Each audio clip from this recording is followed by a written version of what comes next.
Just like to welcome you all to this ACSI parenting seminar. And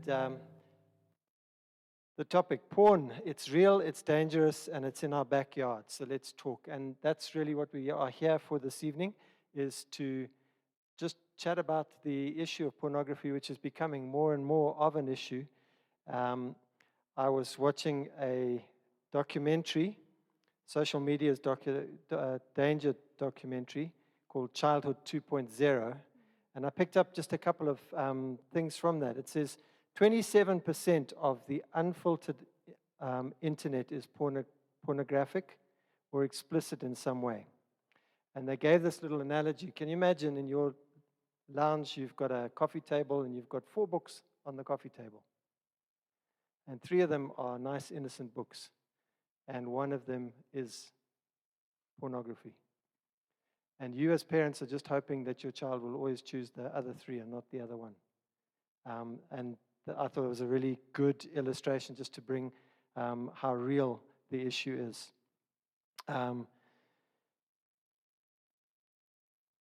Phones. We have little boxes of porn which we put in our pockets. Some of the comments from children who were interviewed in this document said, parents are totally clueless. So I'm glad you're here this evening. And the thing is that pornography is not just something that's out there, it's something that's targeting our children. So the pornographers, any new technology that comes out, they immediately saturate it and find a way to link it to their pornography. So this was a comment that was made in that document. It's time for every parent on the planet to leave the ignorance of the land of if and embrace the reality of when. And I think that's true. It's not if, it's when your children are exposed to pornography. This is another comment from a young girl interviewed. The feeling is many kids are using pornography as sex education, and it's too awkward to talk to their parents or a counselor. And they're learning so many wrong things, not only about sex, but about relationships. Here's one of the examples from another girl. Guys, especially our age, they just watch porn to be fulfilled in their own ways. So then they're like, if my girl can't do that same thing that these people are doing, something's off. In pornography, 88% of the pornographic videos show physical violence and 49% verbal aggression towards women. So the last little thing to think about before we get into it is the number one common denominator of kids who abuse other kids is an early exposure to pornography, because what they see, they feel neurologically compelled to do. That's what we're dealing with. It's wonderful to have Regina, Chari, and Shep, Wazara. They're both life coaches, mentors. They work with children in many different contexts. I'm sure that they're no stranger to some of you here. And we invited them to come and have a chat and said, we'd like you to do a parent seminar on pornography. And then it's just, how do we approach this subject? So they said that what they'd like to do is just to talk about what's happening, to talk about what our response and the solution should be, what to do when it happens or when it's happened, and then open up for discussion, because the reality is that none of us has the answers. We're all learning, and we're all trying to figure out how to keep our kids safe in this environment, how to open up the conversations, how to get things going so that we can lead our children in the right direction. And that's what this evening's about. So let me just pray, and then we'll hand over to Shep and Regina. Father, thank you that we can be here this evening. Thank you for the concern that there is for our children and the things that they are so easily exposed to. Father, we pray that you would equip us, that you would open our eyes to see how real this issue is, and that you would give us ways that we can work together as schools, as parents, to be able to put in those internal guards to build them into the children so that they choose the right things and don't run after the wrong things. we want to commit this evening into your hands and just pray that you would be with us and that you would guide our discussions. We pray in Jesus' name. Amen. Last thing is that if you need the bathroom, then out those doors, girls there, boys there, and I think the food's gone, so enjoy.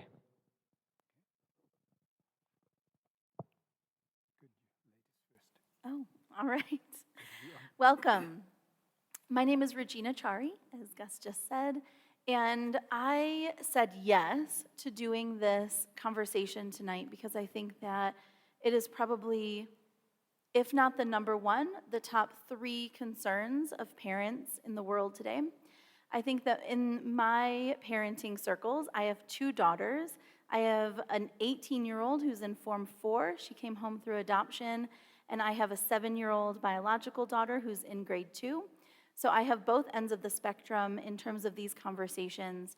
And yet in both parenting circles, my high school daughter and my primary school daughter, the parents say the same thing. Please tell me we have more time. Please tell me we have more time before we have to talk about this. And the answer in both of them is we're too late. Whether I'm talking about my 18-year-old daughter or my 7-year-old daughter, the reality is it's too late. And as a parent, that breaks my heart. It breaks my heart that we have to start having these conversations so very early. And it really breaks my heart that I'm having these conversations with my daughter, and yet so many of her friends hold misinformation or shame or trauma because their parents aren't having the conversation with them. And so that's why I'm here. Good. All right. Thank you, Regina. My name is Shep at Wazara, and I'm working with a lot of young people in schools and different NGOs, but really specializing with boys. And this topic is a sensitive topic, but I just really believe that it's a topic, in fact, that we don't want to talk about or we don't want to approach. It's a sensitive one. However, it is happening, and I'm just so blessed that we can come here and take it on. So today, we'll share our experiences. We're not experts, and I just felt right at the beginning is that I'm a parent, and I've also learned that I'm not perfect. And I'll make mistakes, but the good thing is that we can still pick up and keep moving forward. And we can do the best that we can to stop this and to protect our children. So maybe, Regina, we could start off with looking at the challenge. Sure. What is this all about? Yeah. Yes. I know that Shep and I both are hoping for some interactive and lively conversation tonight. So I think let's start with this. Raise your hand if you would love to be able to porn-proof your child's world. For sure, right? I think whether we are here or not here tonight, I think that we all could agree that we would love to be able to wave a magic wand and erase porn from the world so that our kids don't have to be exposed to it. But let's also raise our hands if we have a television at home. Mm-hmm. Raise your hand if you have internet at home or data at home. Raise your hand if you have cell phones at home. Raise your hand if you have tablets and laptops at home. Raise your hand if your kids have access to those tablets and laptops and cell phones. Raise your hand if your kids have their own tablet or cell phone or laptop. So we want to porn-proof our kids' worlds, and yet we have brought pornography into our home. And we're going to have a conversation tonight in which we are all going to feel shame. Because the reality is this topic brings up shame and guilt so very much. But what Shep and I want is to wave a magic wand and say, please leave the shame outside of this conversation. Because we're all here for the same reason. We all want to protect our children in whatever capacity we can. We all want to have the best conversations that we can have with our children about this topic and any other topic that's going to bring them harm. We want to protect them. We want to love them. We want to guide them. We want to treasure them. And we know, as followers of Jesus, that God has entrusted these precious little ones to us. And so we are going to be the number one protective measure for them. We are going to be the first line of defense against any sort of digital pornography, any sort of pornographic material in their home. And so we just want to lay it out there that yes, we want to protect our kids. And yes, we are still providing them with the exact same thing that is bringing the pornography in. And so we have to take a look at what do we do with that. Shep, I know you're better with numbers than I am. So I know you're going to tell us some numbers. So they say that if your child has a device, or you've got TV, or the access to internet, there is a 90% chance that they have viewed porn in some form. So they say 90% of that. Yeah. And I'm not going to ask people to put their hands up, but sitting here, we have received an inappropriate picture from someone, and we didn't ask for it. The majority of us have. So if that is happening to us, that's also happening to our children. Even if someone doesn't send it, it could be the advertisement on the side of the screen or the pop-up when we're playing a game. Yeah, so what they're saying is 1 in every 4 children have seen accidentally or intentionally have been exposed to some form of pornography. So I looked at the statistics that we had. First of all, you get all the American stuff. So I thought maybe let's look for stats which are close to us. And with COVID, what was happening in South Africa, it's coming here. So I went on to Statistics South Africa, and that's where we started getting some of these stats.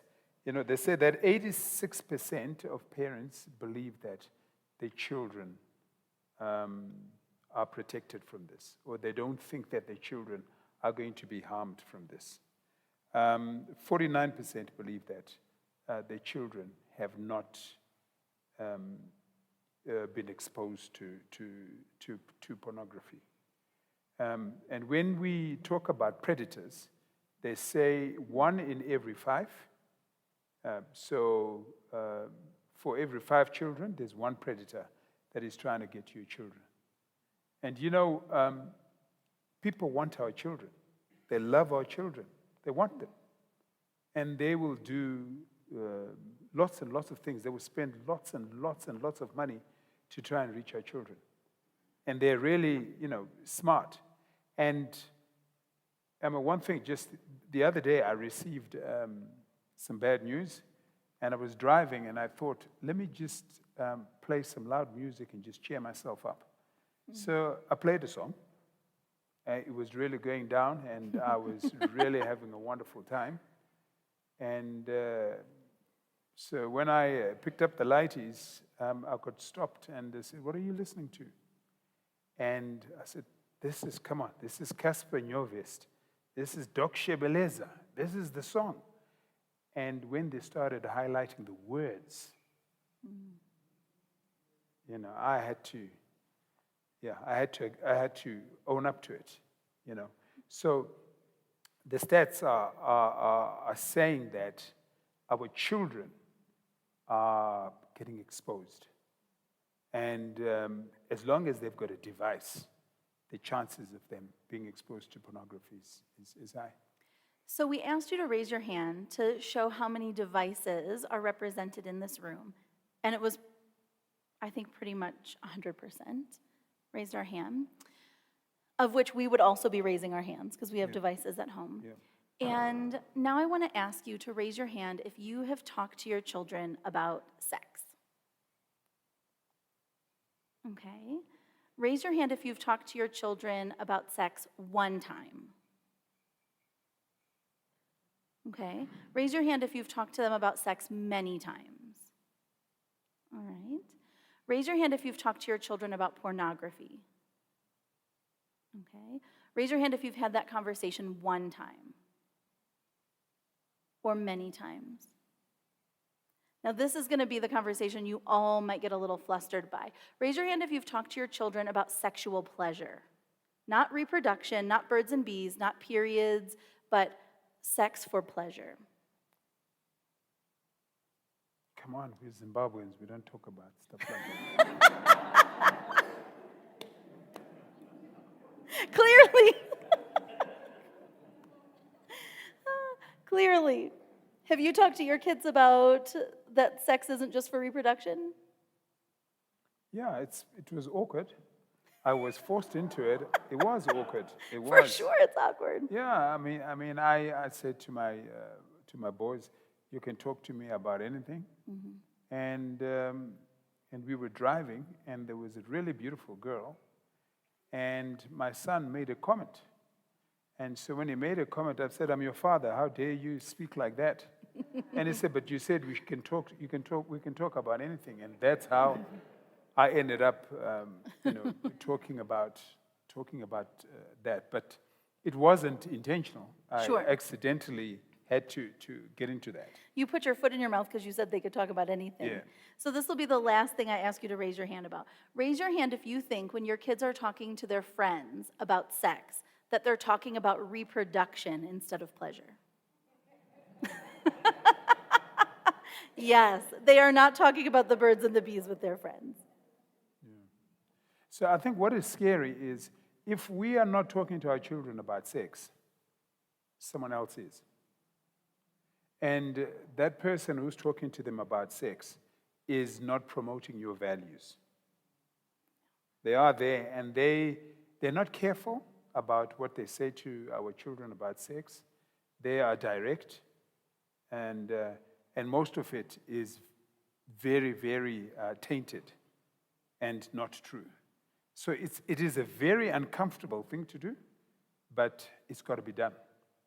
Sure. The statistics inside of COVID. So before COVID, I think we probably all have heard, I know Gateway talks about this conversation quite a lot. You guys are really lucky to be part of a school system in which these topics are brought to the table, especially with the parents and with similar values. But before COVID, we were hearing things like the average age of onset of first viewing of pornography, whether that was accidental or on purpose, was somewhere between 9 and 11. What we know is that inside of COVID, everything has gotten worse because our kids have been sitting for 2 years on a device with various levels of supervision. Because if you had to work while your kids had to school remotely, supervision was a problem. If you had more than one child that you had to remote educate, supervision was a problem, right? For most of us, even just the weight of supervising our children, if that was the only thing we had to do, the strain on our mental health made that supervision was a problem.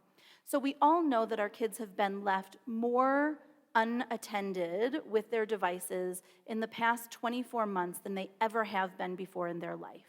I think we would all agree with that. Even though we knew that mental health was declining, even though we knew that depression was increasing, anxiety was increasing, that loneliness was increasing. And all of those things are indicators of people reaching out or searching for pornography more. Loneliness, depression, anxiety, those things make us more vulnerable to being one click away from pornographic material. They also make us more vulnerable to continue clicking when it pops up. So even though all of this was happening, our kids were still left more unattended than ever before. My kids were, your kids were, all of our kids were. So what it looks like is that probably what has happened, we don't have any accurate data about this yet, but the data is being collected, is that the first age, the average age of onset of pornographic material has dramatically decreased. We know that there are 4, 5, and 6-year-olds who are struggling with the fact that they have viewed pornographic material and they don't even know what it is. Shep, I think you were telling me the other day the definition of pornographic material. Maybe we should put that out there, what pornography actually is. Yeah. I think that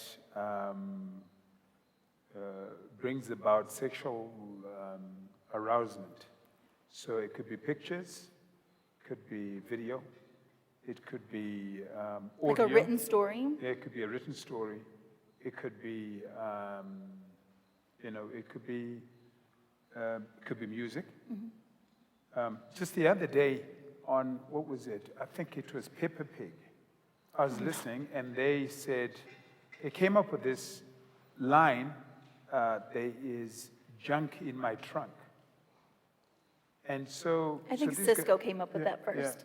So, yeah. So they said that, and so there were these kids that were watching, and I stopped and I said, hey, do you know what that means? They didn't know. So I said, I'm not going to tell you, I'm just going to Google it. So I Googled, and I showed them what it actually meant.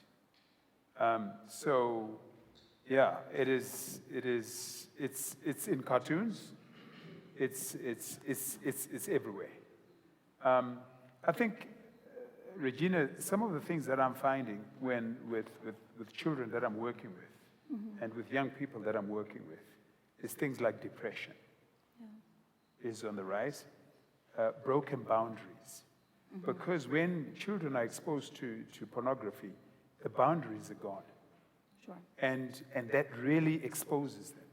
Because the minute they see it, they don't go and tell anyone. Yeah. They keep quiet. They cannot decode what they're feeling. So that goes on to break their identity. It messes up their boundary. It messes up their view of themselves. Because pornography, the way it is portrayed, there's no things like what you were saying. There's no consent. Yeah. There's no relationship. So all these things are coming to them, and they're being bombarded from left, right, and center, and they actually don't know how to decode it. Sure. And then it starts coming up. Some children are violent. Some children are doing what they're seeing to other children. In fact, they're saying that when it comes to abuse, children who are at the age of 8 must be treated like adults because of this. Yeah. So I would say with the children or the families that I'm being engaged to serve or to help in these conversations, I'm seeing two major commonalities, whether it's boys, girls, whether it's young children or high school children. There are two commonalities. The first one is that kids are not telling their parents when they first come across pornography.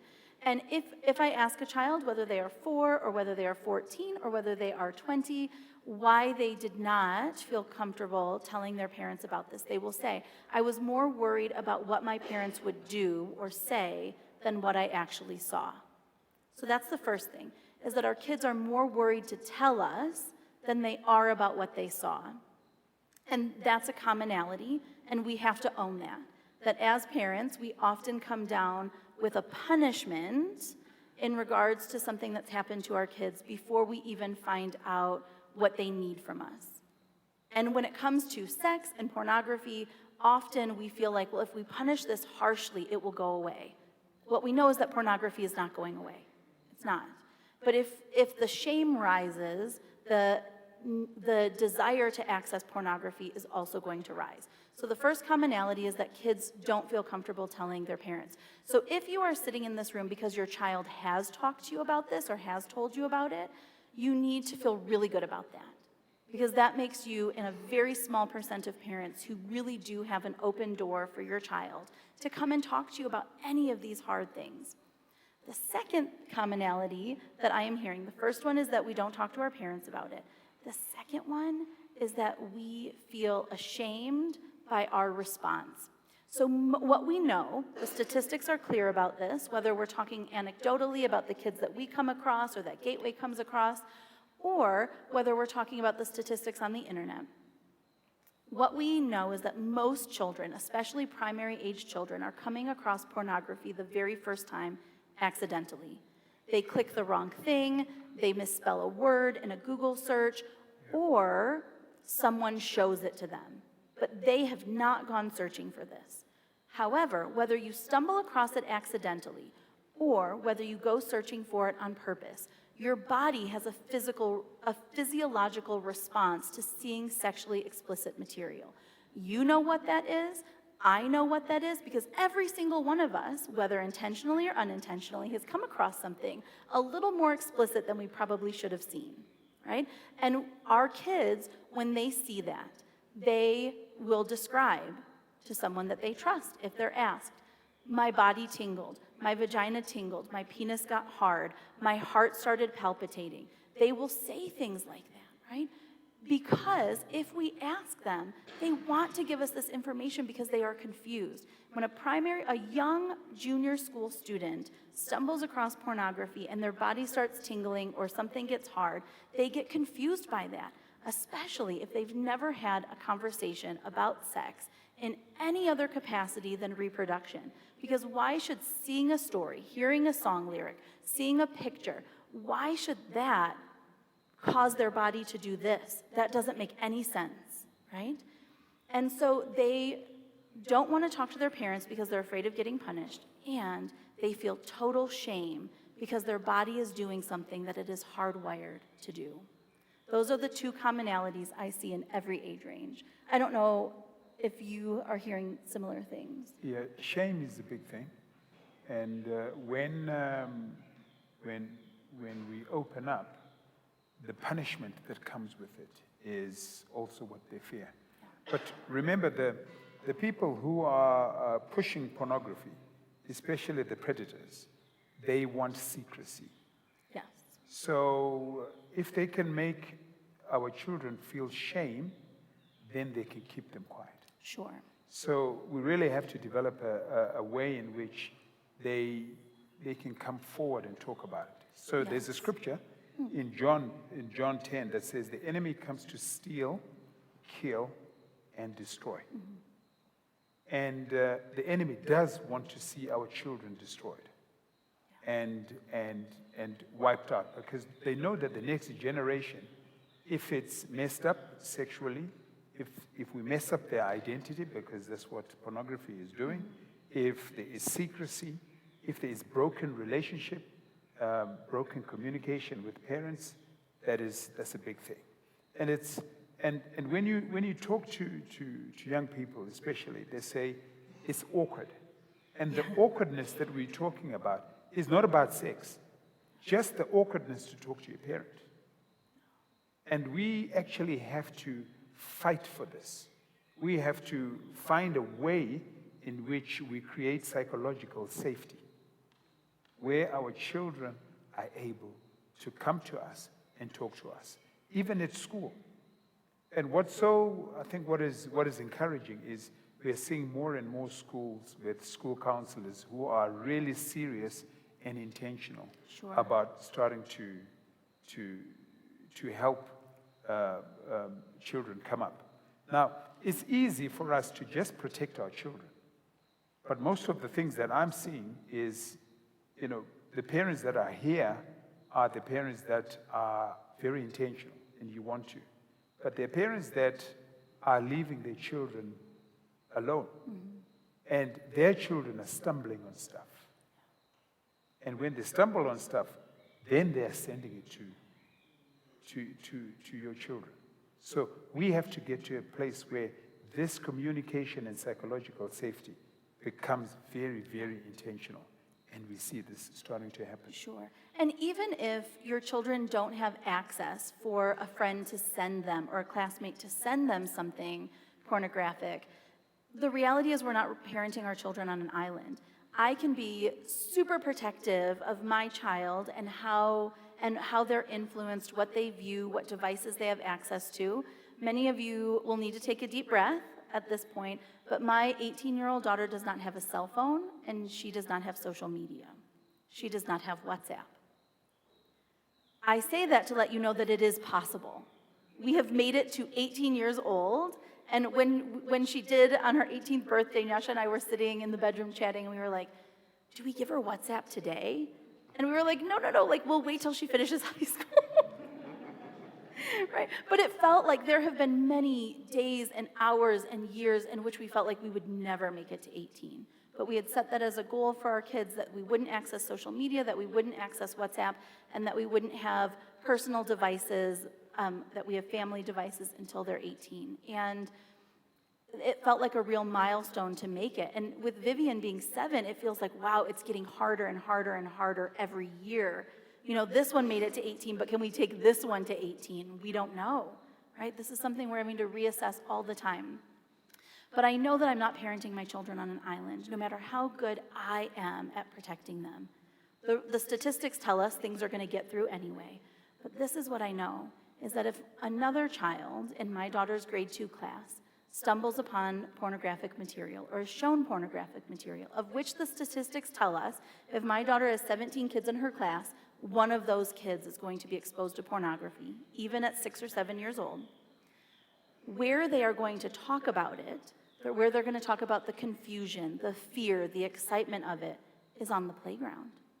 So even if my daughter isn't exposed, she's going to understand that other people are exposed, and that is going to pique her curiosity. And if she doesn't feel comfortable talking to me about it, who is she going to ask? Google, Alexa, Siri. Because our kids know how to search the internet before they even know how to spell something. And that is scary. Because we used to, 10 years ago, it may have been, well, we're protected until they can type something into Google. We don't need to type something in anymore. Every single one of our devices are voice activated. So from the moment our kids can say something out loud, they can see it. They can hear it. They can watch it. Many of us have a voice-activated smart television or a Roku where they don't even have to type in and spell the show that they want to find. They just have to say, Alexa, show me this. And there it is on the screen, whether we're there or not. We have to understand what's going on in the world. But if you or your family has ever engaged with me in the past, you know that I love to address the challenges and talk about the problems we're facing, but I love to move into the solution, and I love to have scripts that we can follow, that we don't even have to think to use them. And so I would say my favorite script when it comes to the sex talk, the porn talk, or the sex for pleasure talk is this: talk soon and talk often. None of these topics are a one-time conversation. And what I will tell you is this, that we all, based on our family values and our level of comfort and how we're moving through the world, have to decide when we're going to talk to our children about sex. We have to decide, it's a personal choice, what age and what maturity level we're going to have the reproductive conversation and the pleasure conversation.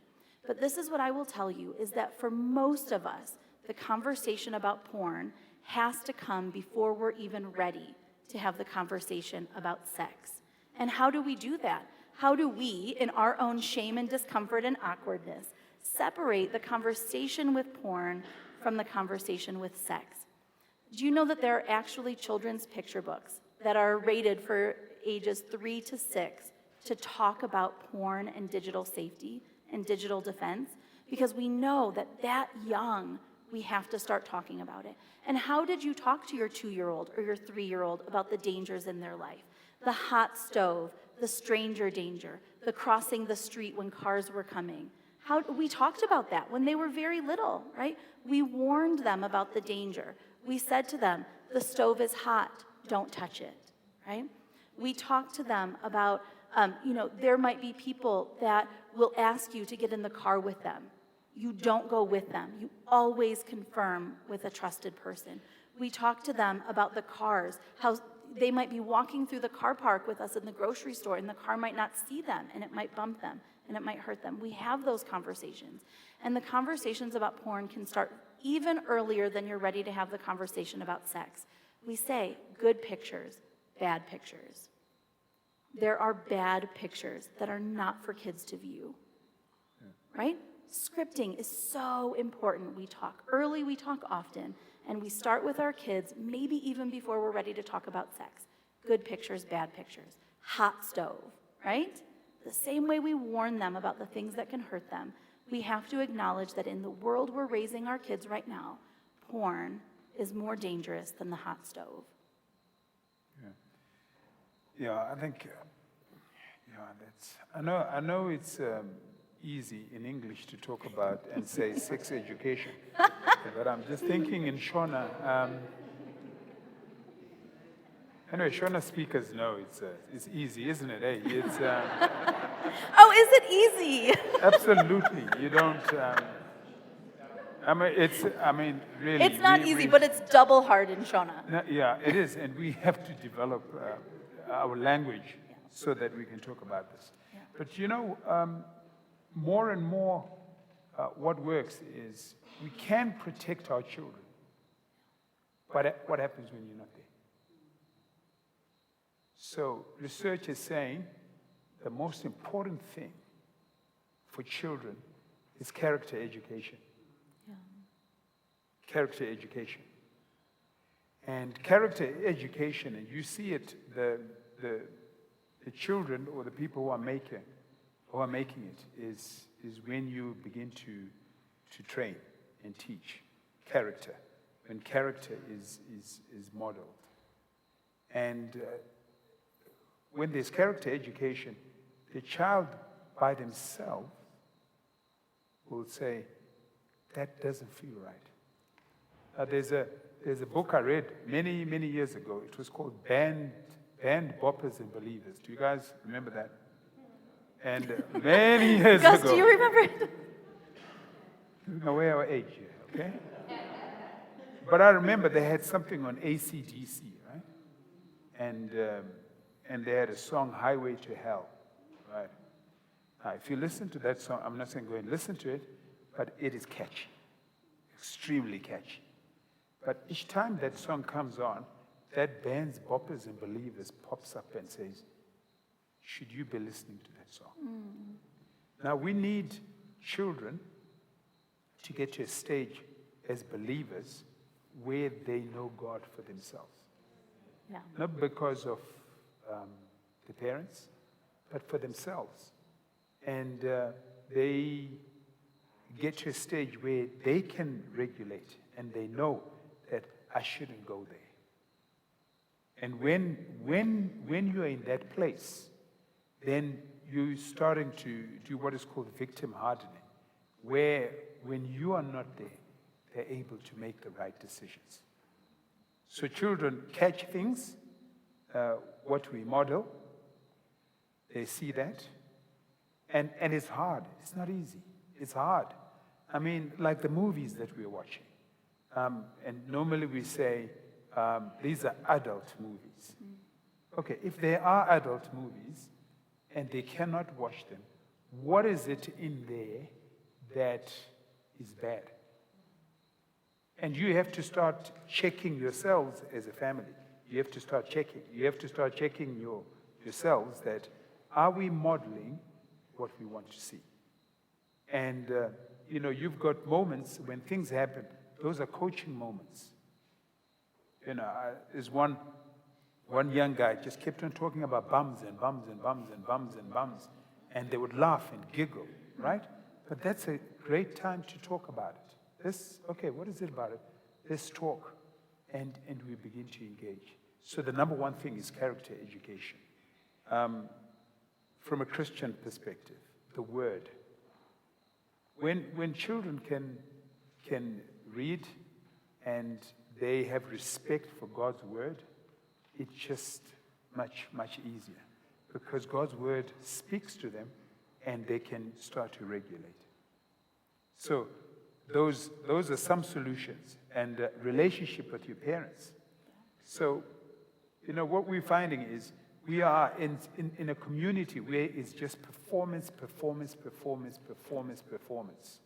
And whatever we do, we're talking about whether you're a good boy or you're a bad boy and things like that, But what we have to learn to do, or what I'm learning to do every day, is speak into my child's future.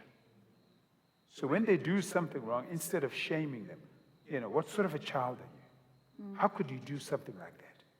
You say, well, you today you didn't show up like the person that I know you are.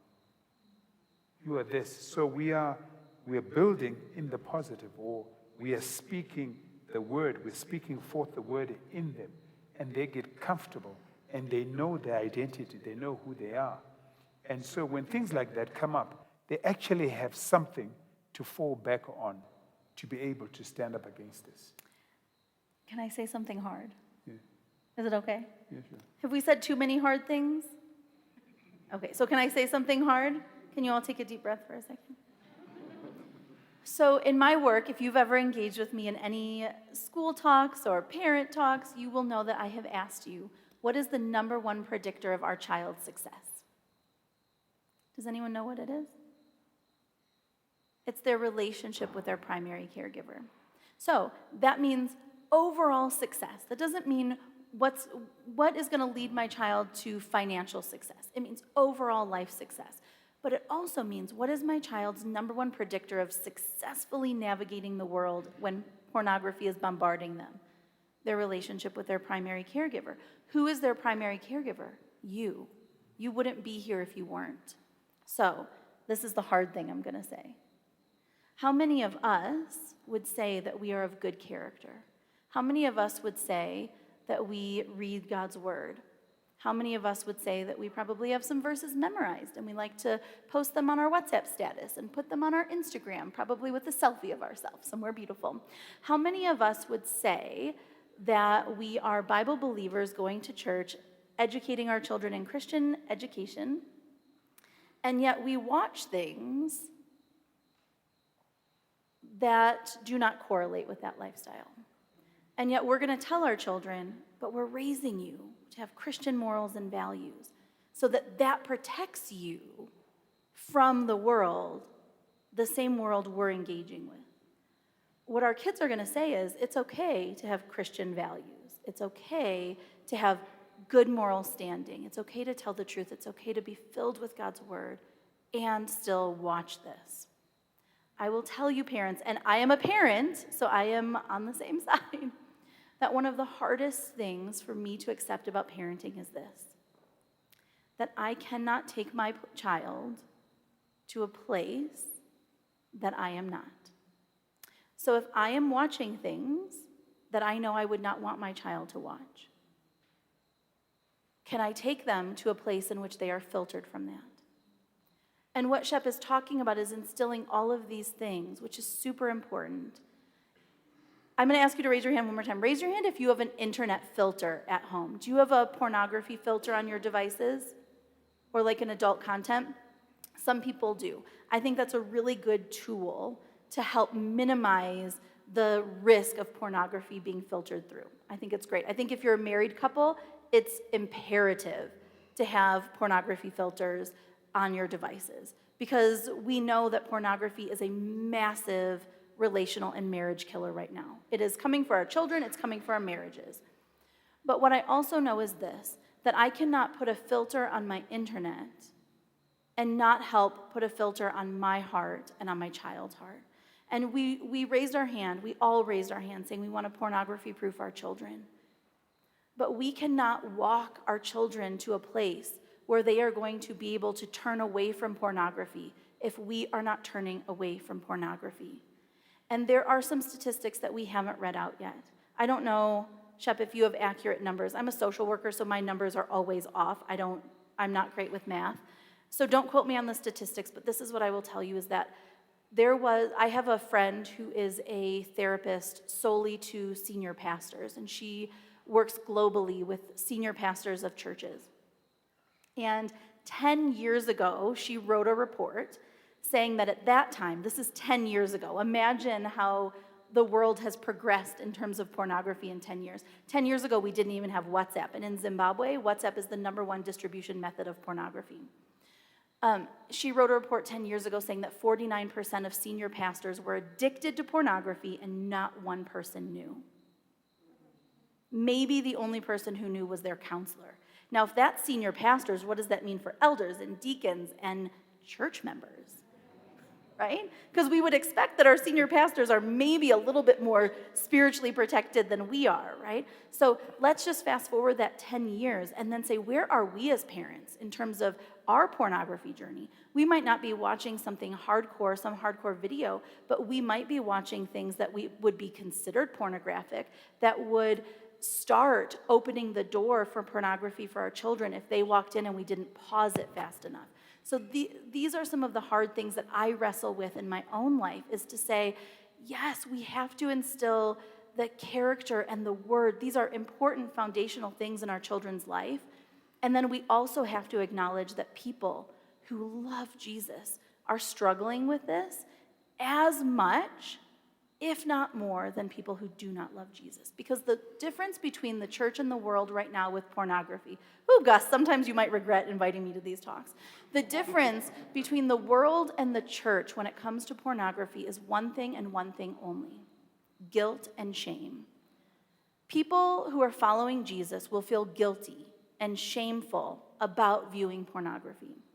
People who are not following Jesus may just think of it as a way of life. So one thing that I was reading the other day in preparation for these conversations was this, that one of the things that stands out the most in the research about pornography is that people who feel guilty about watching pornography have a bigger negative effect from viewing it. People who do not feel guilty have less of an impact on their brain when they view it. So what we have to do is we have to filter our internet, and then we have to put in filters and parameters and protections for our children. And we do not want them watching pornography. I think everyone in this room can agree that what it does to our brain, what it does to our body, our relationships, our mood, it is not good. It is actually catastrophic. Pornography, in my country, in America, 16 states have already labeled pornography as a public health crisis. A public health crisis. That means millions of dollars in those states get put in to anti-pornography services. Because we know that just like childhood trauma, just like sexual abuse, just like coronavirus, that public health crises impact all of us. So we have to acknowledge how big of a problem this is, and we have to start using language. I grew up in America, and some things are different about childhood in America than they are here. But in the 80s, there were lots of things that we were being taught to be afraid of as children. One of those for me was catching on fire. Did you guys have to do like fire safety in preschool, where you learn what happens if like your clothes catch on fire or like you're in a fire? Did you ever learn that stop, drop, and roll? Did you guys ever have to learn that language? So we were taught to make fires. Yes, but hopefully not on your body. Well, in America as a child, I thought there was much greater risk of catching on fire. We would do fire drills at school, like how do you exit the building if it's on fire? And we were taught from preschool, from Sesame Street, from children's books, if you catch on fire, you stop, drop to the ground, and roll around so that you can put out the fire, right? I don't know how many kids were catching on fire in the 80s, if the clothing was more flammable or what, but like that was something that was instilled in me. So still to this day, when we're camping and we have a campfire, I will say in my head, stop, drop, and roll. Like, right? It is built in. We need to have something like that for our little kids about pornography. Because what I will tell you of this, I don't know what the risk of catching on fire in the 80s was, but I know what the risk of stumbling across pornography is for our kids today. So we need to be able to have turn, right? Immediately. Just like if you catch on fire, you stop. Immediately, when pornography comes into your view, you turn your head, right? What would you have your kid do next? What do you think? Yeah, well. I mean, we have to turn away from it, right? Yeah. We have to close our eyes or we have to turn away. Then I would say, I would probably want them to run. So maybe let's say turn, run, and tell. Because I want my kid to come straight to me. Turn your head or close your eyes. Run away. If someone is showing you that, they are a predator. They are not a friend. They are not a trusted adult. So run to a trusted adult and then immediately tell. So you might not be teaching your kids stop, drop, and roll because now we are in 2022 and the risk of catching on fire is probably less, or the worry of it at least is less than the 80s. But we can be teaching our kids turn or close our eyes, run, and tell. Right? We need to instill that the same way we instill any other scripting of don't touch the hot stove, don't kick the dog, don't get in front of the car. So I had a really powerful sex talk with one of the kids I'm mentoring, and this is how it went. If you receive porn, report it. Yeah. And we looked at each other. We said, okay. And that was the end of that conversation. That was the end of that conversation. The reason why I'm saying that is sometimes when we are responding, we don't have to have the big story, especially with boys. They need to know. It's something that I thought we should highlight. They need to know the consequences of what's going to happen. Yeah. If they see it or if they come to it, they need to report it. And It's why very- do they have to report it? Did you tell them? Yeah, it will be suspended at school. That's one. That's a That good is- reason. that is a good because it's close to what they know. Yeah. They understand that you're going to be pulled out of school if you receive something like that and you do nothing about it. Now, as a good Shona dad, we're not men of many words, okay?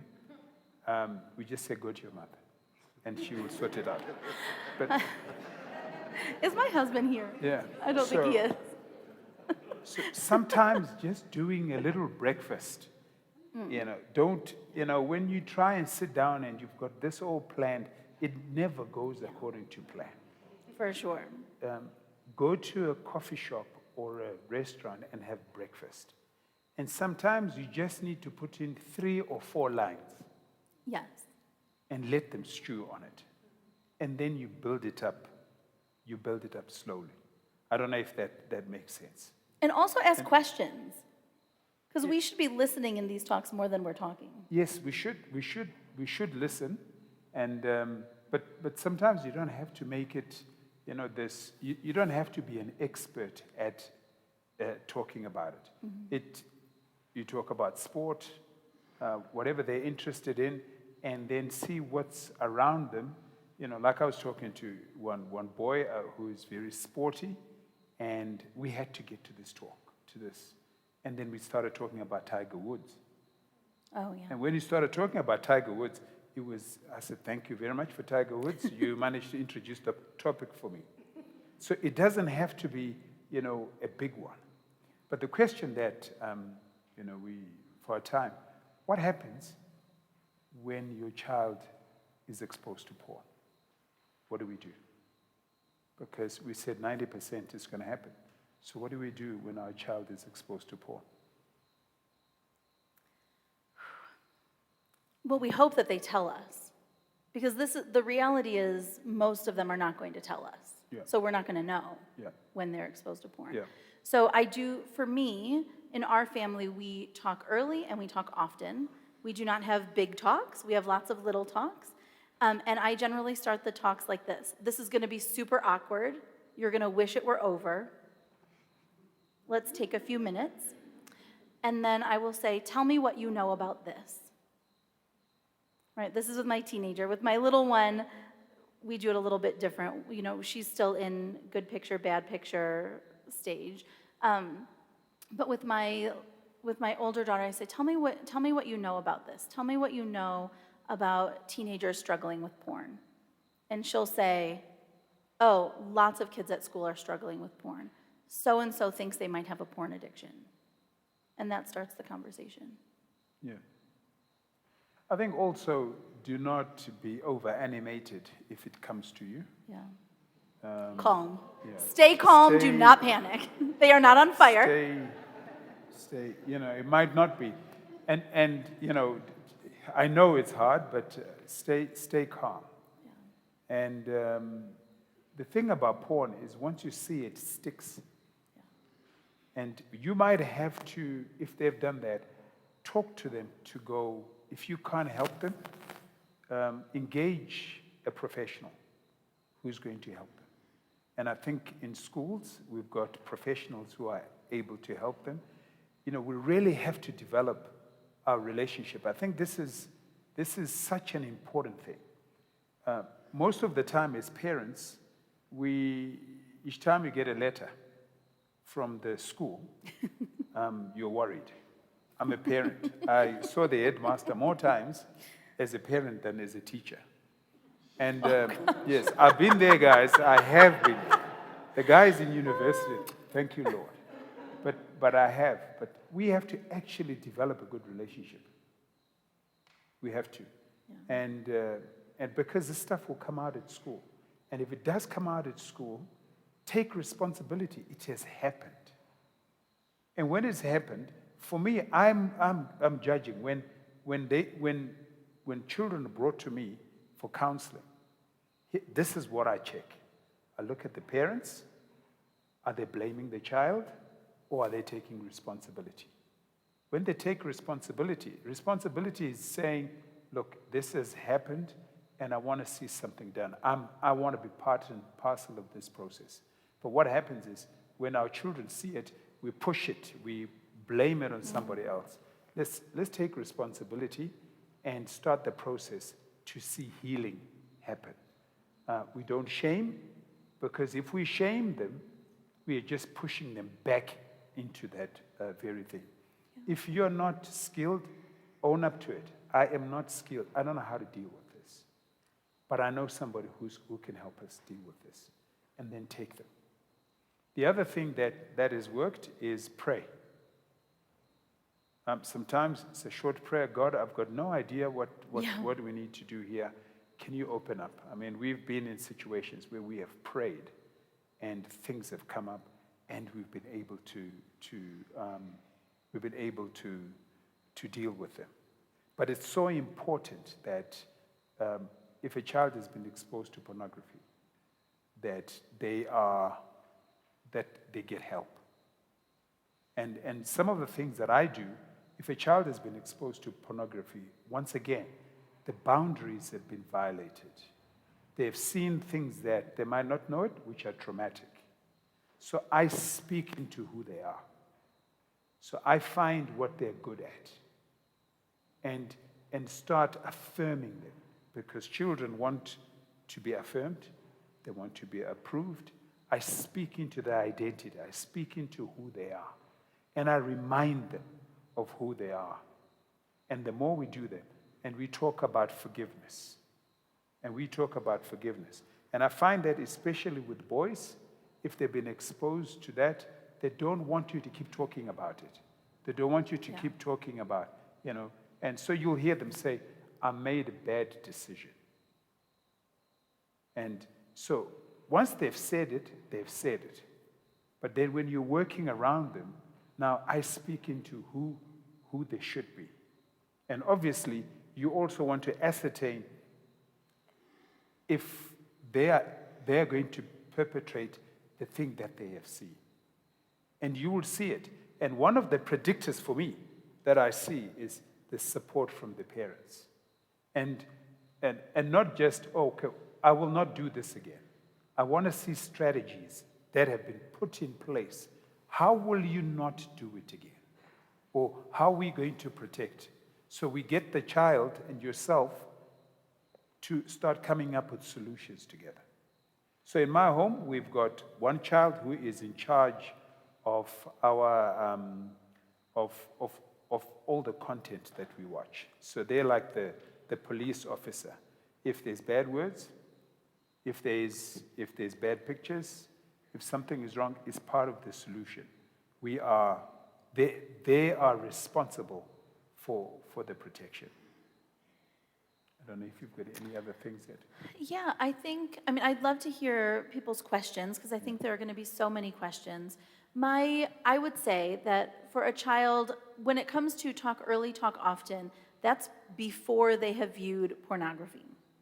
Right? We want to start that basically from birth, the way that we talk about every other danger to them. I would say once a child has come to me to say, Mom, this is what happened, there are a few just key factors, and this is about anything that is sin, anything that's a struggle, anything that goes against your values. You don't panic, you stay calm. You only talk about it when everyone is calm. right? So if they've come to you and they are distraught about this, or if they're just afraid they're going to get in trouble, I think the thing to affirm is, you are seen, you are heard, you are valued. I love you, even in this. And I just listen then. I'm not trying to teach a kid who is, in fight, flight, or freeze mode because they are upset or distressed. I will come back to this topic for a teaching moment when we're both calm. So when my child comes to me in distress because they've been exposed to pornography, I know this is not my time to talk. This is my time to breathe and listen. I'm not going to try to steer the conversation. I'm going to try to calm them down and make sure that they know that they are just as loved in this moment as they have been ever. And then the next day or a couple of days later, we're going to set aside some time to calmly talk about this. And I'm going to first educate myself about what's going on out there, because generally if I haven't checked out the statistics in a week, the statistics have changed because porn is changing every single day. Billions of dollars are dumped into the porn industry every year, which means millions are spent every day trying to get your children. So I would say I'm going to educate myself about what's going on. Then I'm going to have a teaching moment with my child, and I'm just going to connect with them. And I'm going to keep connecting with them. And I'm not going to be bringing porn up every single time we're having a conversation, right? The thing that I know for myself is that I struggle to parent my children well when I am anxious about something. So in any of these conversations, I'm going to listen and I'm going to calm myself before I start trying to input. But for my girls, they know that these hard conversations are going to be more about me listening. What I think for me, the other thing that I hold as a truth is that pornography is harder to avoid than it is to find. And so I try to be honest with myself that I try to help my children and all the children that I work with understand why we avoid it, just like any other harmful thing, right? And I think when it comes to parenting, we sometimes make things more complicated, and we need to keep every single thing simple. Do I need to engage a professional in every conversation for my child? No. God has entrusted them to me, which means He is qualifying me for this. Just like I teach my kids why we don't smoke, because smoking causes cancer, right? Just like I teach my kids why we don't have unprotected sex, because that opens us up for STIs, right? Just like I teach my kids why we don't drink and drive, because that puts my life and other lives in jeopardy. Just like I teach my kids why we don't text and drive, because it's a danger to myself and others. I teach them about the dangers of pornography. And generally what I find in conversation with kids and with adults is that there is a massive gap between what kids know about pornography and how easy it is to access, and what parents think about pornography and how easy it is to access. There's this big gap, and everything that's filling that gap is shame. Kids feel ashamed because it's so easy. Parents feel ashamed because they're not talking about it, right? In the car park at my daughter's drop-off this morning, we were parents of 6- and 7-year-olds, and they said, "Oh, what are you doing this evening?" And I said, "I'm coming here for this talk." And they said, "Please tell me we don't have to do this already. You're going to a primary school?" I said, "Friends, we're too late. If you haven't started right now, we're too late. The best time to start is early, right? And if you haven't started early, the best time to start is today."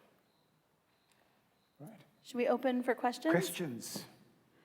Regina is here to handle all of them. Shep is going to answer all the questions.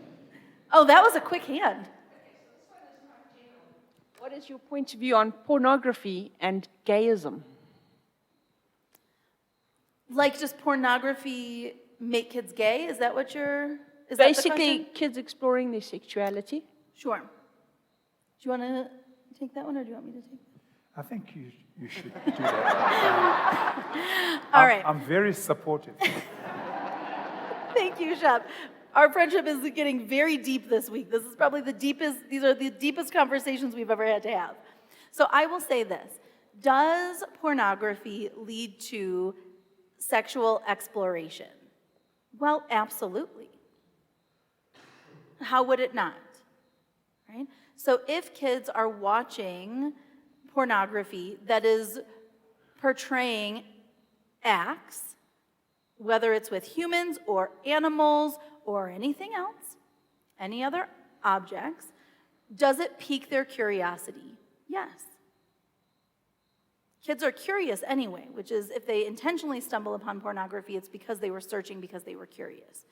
So is it then going to pique their curiosity about what it feels like? Yes. Do I think that sexual exploration is the same as someone being gay or lesbian? No, I do not.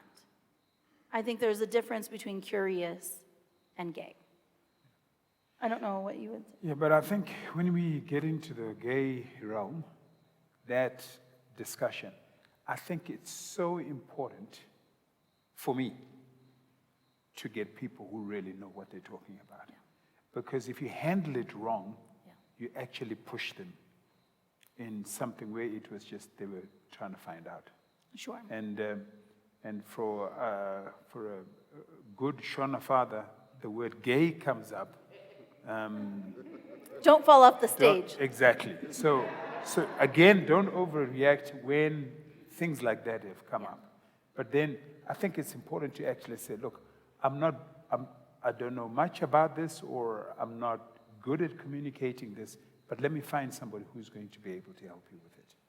I think it's really sensitive. We're seeing more and more of it coming up, but I think it's more curiosity than anything else because it's being talked about.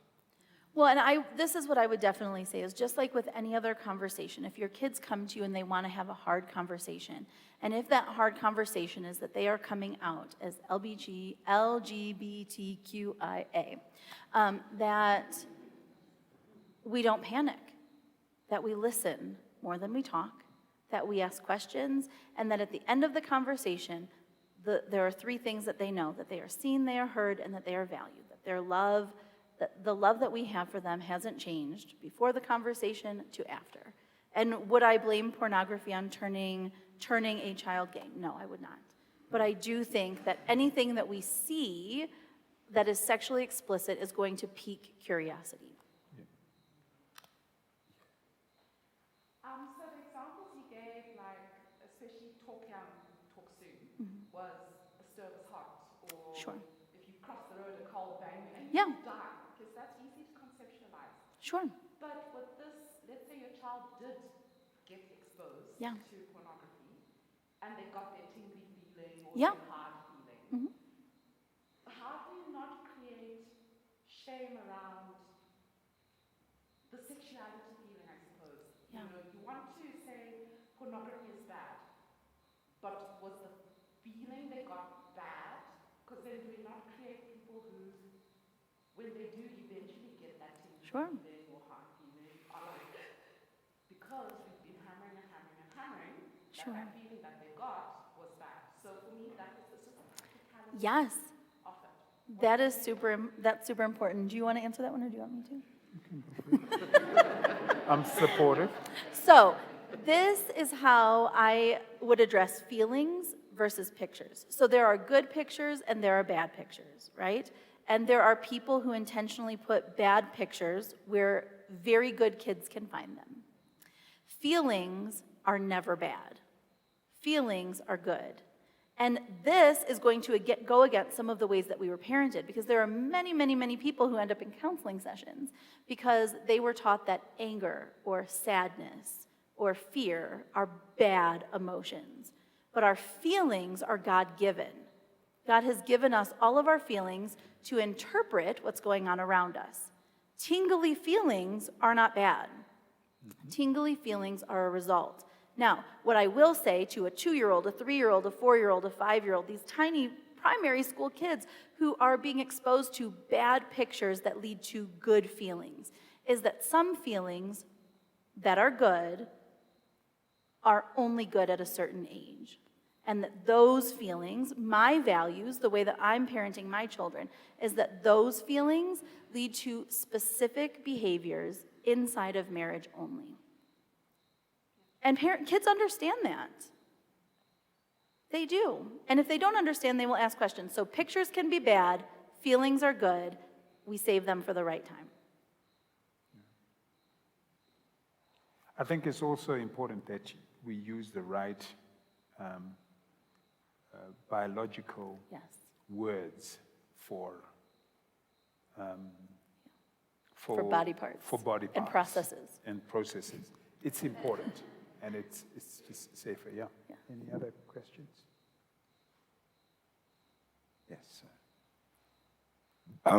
Are there any pointers as a parent that can help me tell whether my child has been exposed or is being exposed to pornography?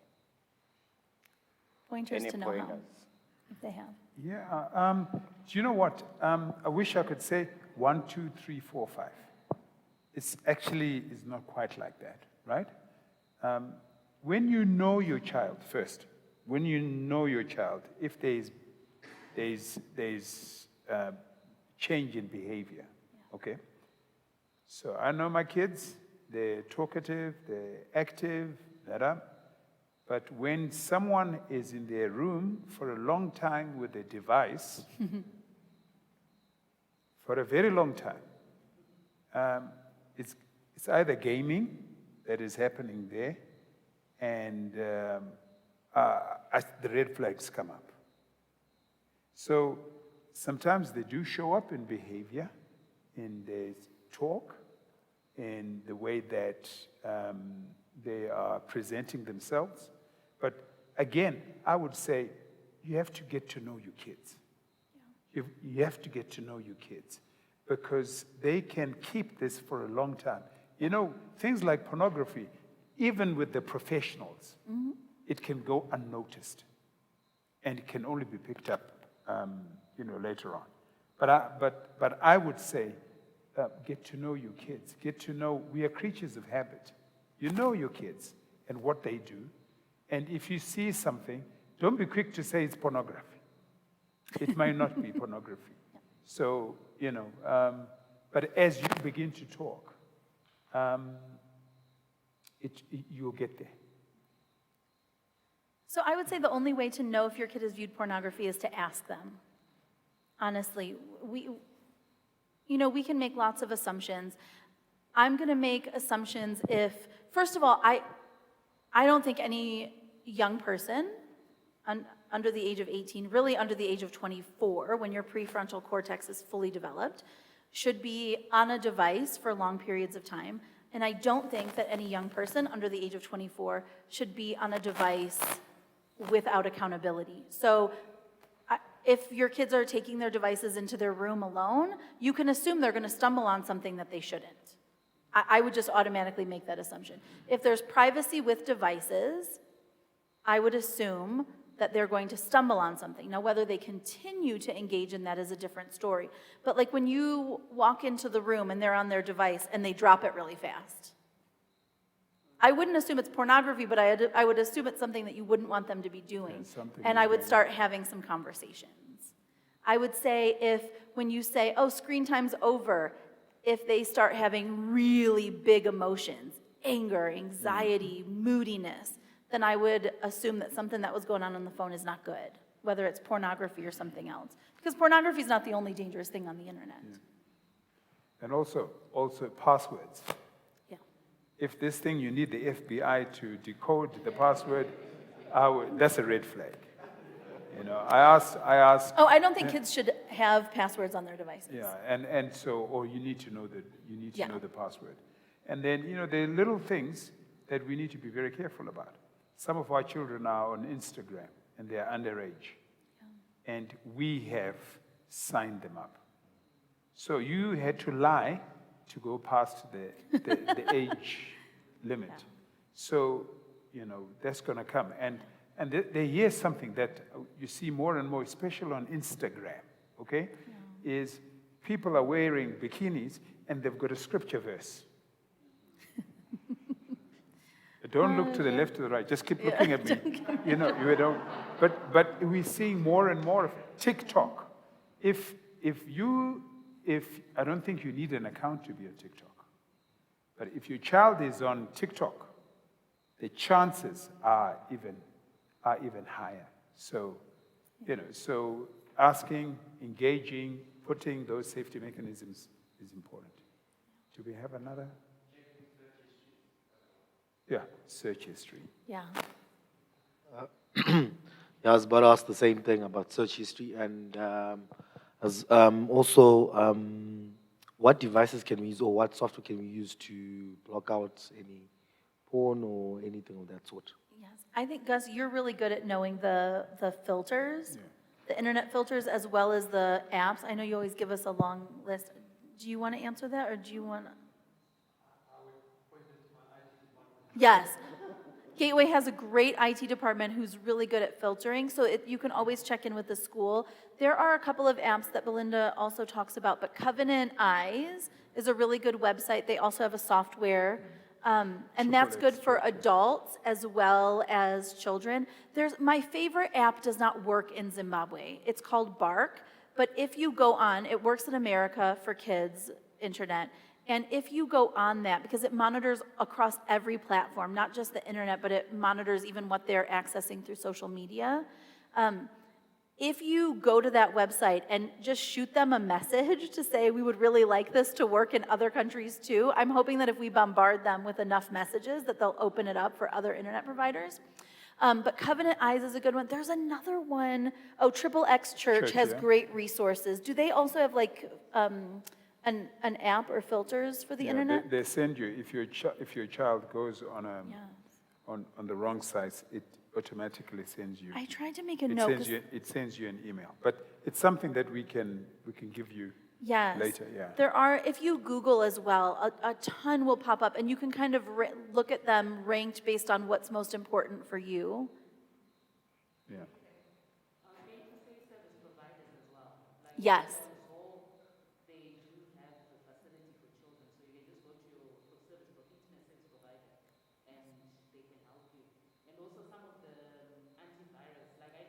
Like Norton. Yes. It has a child version that will then tell you that your child has researched this. But that one was very restricted. My daughter was doing all the history. Yeah. You say your child researched Hitler and block. Exactly. It wasn't helping. But yeah, there's a number. Yes. So what we try to do at home, and my husband is better at this than I am. I'm not great with technology, but we filter through the internet service provider. We filter on the actual device and with our antivirus software, and then we also have apps. So this is my thing, is I just think none of these are perfect, and your kids will know how to bypass them. So again, we filter internet, but we also teach our children to have an internal filter. We cannot trust the technology to prevent this from happening with our kids. And I do think that we should filter our internet. I think we should even filter it for adults, right? But I do think that if we put a filter on our devices, sometimes it gives us a false sense of security that we can then forget about it. We can stop talking about it. We can stop engaging. And that is not true. There's no filter that is going to 100% prevent your child from accessing pornography. There's also another filter. Start reading the newsletters from the school. That's a good one. We actually do. It is, because they do come up with some very useful stuff. Yes. There. But I think above all, we talk about accountability. So you're accountable, and we grew up with this. You go to someone and you say, "I'm accountable." Actually, love forces accountability, and the more we love our kids and those that are around us, we will soon get to what's happening, and you get to know. Can I say another hard thing? Yeah. If you are a married couple, you should not be asking your kids about pornography more than you ask each other. But you should be asking your kids early and often. So you can deduce what that means. Well, from the 'Cause we have to model culture, it. from the Shona culture, we don't have words, so it's kind of. Use English. No, that's just an excuse, but it's such an but excuse. that's Shep and I have talked about this. I have lived in Zimbabwe for 16 years. I have lived 8 years in Ndebele-speaking families, and I've been married 8 years in a Shona family. And this is what I know, is that we have learned how to use Shonglish. Right? You don't say those. You can speak in Shona and then replace with the English word. Yeah, There are no excuses for these conversations. There's a question there, yeah? Okay, if you've got a history of addiction in your family, is there a more likelihood of your child becoming addicted to pornography based on the fact that sort of if you're an alcoholic, it's sort of a genetic thing? Is your child more at risk if there's an addictive character in your family than if there isn't? You want to take that one? Or do you want me to? Well, okay, you can start. And then Okay. So this is also that big debate of nature versus nurture, right? So I have been sober from an addiction for 23 years. In AA, we clap for that, but I won't make you clap. My mom and dad were both drug addicts. And when I went to treatment the first time, that's not when I got sober, but when I went to treatment the first time at 18 years old, I was taught if you have one parent who has an alcohol addiction, you are like 50% more likely to have an addiction to alcohol. If you have two parents, you're like 99% more likely. I don't know if that's still what they're teaching addiction counselors in school, but this is what we were being taught in the 90s. And this is what I know, is that addiction, there are things that are highly addictive, and then there are people who are highly likely to become addictive. What I would say about pornography is that it is highly addictive. So whether or not you have a history of addiction in your family, you should be concerned about it becoming addictive. And that is one of the things we have to instill in our children, not to make them afraid, right? This is to help them filter. So the same way, when I was studying my clinical social work degree, when I was studying to become a therapist, we were being taught, this was in the early 2000s, there was a big push about internet pornography. Every Time magazine cover, every magazine, every journal article, something was going to be about pornography and mental health. And what we were learning at that time was that pornography was as addictive as heroin. And they were saying internet pornography is going to end the world, this is so terrible, right? What we now know is that, were they wrong? No, but they weren't completely right as well. Because internet pornography is highly addictive. It's as addictive as heroin. And so even if you don't have a propensity towards addiction, you're going to get addicted to heroin if you use it. That's just a fact. If you're using it regularly, you will become addicted. What we now know is that it's not just internet pornography that is as addictive as heroin, that it is the actual internet. Social media is addictive as heroin. That it's not just the pornographic images or videos being shown, it's the likes, it's the comments, it's the dopamine that we're getting from every engagement on the internet. So I would say this, if you have an addictive person in your family, if this is part of your history, you are probably just more likely aware of how dangerous this is. But every single one of us should be aware of how addictive our devices are, how addictive the internet, social media, and especially pornography is, and we should take it seriously. We should, if our kids came home and said, I tried heroin today, we should take that as seriously as when they tell us they stumbled upon pornography today. Yeah, I would say it's just a red flag. I would treat it as a red flag and just be more careful about it. Yeah. But I think hitting hard boundaries sometimes can actually work against us. But I think that's just, from a Christian perspective, I think that's just a red flag that I would pray about, I'd be more careful about, and watch out that it doesn't raise its head again.